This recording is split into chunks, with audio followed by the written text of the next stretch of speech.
नमस्ते। कभी सोचा है कि हम अपने सीधे साधे हिंदी शब्दों में जान कैसे डाल सकते हैं, उन्हें और भी ज्यादा दिलचस्प कैसे बना सकते हैं? आज हम इसी जादू को समझने वाले हैं। तो चलिए शुरू करते हैं। जरा इस एक शब्द को देखिए, घर। मन में क्या आता है? शायद कुछ खास नहीं। ये थोड़ा अधूरा सा है, फीका सा लगता है ना? तो सवाल ये उठता है कि हम इस सीधे साधे शब्द को मजेदार कैसे बनाएं, इसमें रंग और एहसास कैसे भरें? और इसका जवाब है विशेषण। जी हां, यही है वो जादुई शब्द जो हमारी भाषा को जिंदा दिल और रंगीन बना देते हैं।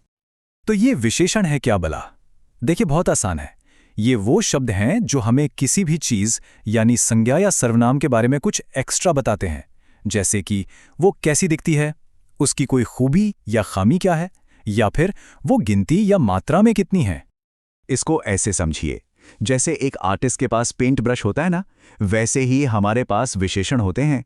ये हमारे सादे शब्दों के कैनवस पर रंग भरते हैं और एक खूबसूरत तस्वीर बना देते हैं। तो चलिए अब इन जादुई शब्दों को काम करते हुए देखते हैं। विशेषणों के ना कई परिवार होते हैं और हर परिवार की अपनी एक अलग खास शक्ति होती है। आइए एक एक करके सबसे मिलते हैं। सबसे पहले आता है गुणवाचक विशेषण। ये किसी भी चीज के गुण, दोष, रंग, रूप या आकार के बारे में बताता है। मतलब ये शब्दों में कैरेक्टर डाल देता है। ये देखिए, पहले था सिर्फ घर, लेकिन जैसे ही हमने सुंदर शब्द जोड़ा, पूरी तस्वीर ही बदल गई। मन में एक खूबसूरत घर की इमेज बन गई, है ना? यही तो जादू है। अगला परिवार है संख्यावाचक विशेषण का। जैसा नाम से ही पता चल रहा है, यह हमें कितने का जवाब देता है। ये एक पक्की गिनती भी बता सकता है, जैसे 2 केले, या फिर एक अंदाजा दे सकता है, जैसे कुछ लोग। अब आता है परिमाणवाचक विशेषण। ये बड़ा मजेदार है। ये कितना का जवाब देता है, पर उन चीजों के लिए जिन्हें हम गिन नहीं सकते, सिर्फ नाप या तौल सकते हैं, जैसे थोड़ा पानी या बहुत चीनी। और आखिर में है सार्वनामिक विशेषण। ये क्या करता है? ये किसी खास चीज की तरफ इशारा करता है। जैसे जब हम कहते हैं यह किताब या वह लड़का, तो हम एकदम साफ कर देते हैं कि बात किसकी हो रही है। ठीक है, तो थ्योरी तो बहुत हो गई। अब इसे आजमाने का वक्त आ गया है। तैयार है एक छोटी सी मजेदार चुनौती के लिए? चलिए मिलकर जादुई शब्द को ढूंढते हैं। तो पहला वाक्य है, वह लंबा लड़का स्कूल जा रहा है। जरा सोचिए, इस वाक्य में जादुई शब्द कहां छिपा है?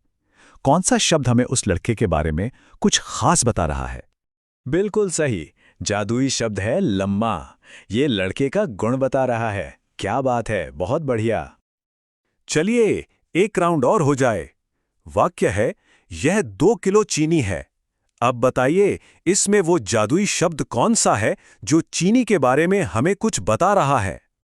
शानदार, आपने पकड़ लिया। यहां विशेषण है 2 किलो। यह हमें चीनी की मात्रा यानी उसका परिमाण बता रहा है। तो देखा आपने, विशेषण सिर्फ व्याकरण का कोई बोरिंग नियम नहीं है। ये तो असल में एक सुपर पावर है, अपनी बात को, अपनी कहानी को और भी असरदार बनाने की शक्ति। तो आज हमारी जादुई टूल किट में क्या क्या जमा हुआ? गुणवाचक जो गुण बताता है, संख्यावाचक जो गिनती बताता है, परिमाणवाचक जो मात्रा बताता है, और सार्वनामिक जो इशारा करता है। ये 4 कमाल के टूल्स हैं।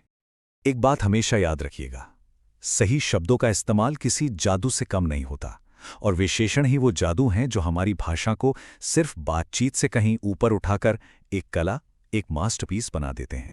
तो अब सवाल ये है कि इस नई शक्ति के साथ आप अपने शब्दों से कौन सी तस्वीर बनाएंगे, कौन सी दुनिया को रंग देंगे? सोचिएगा जरूर।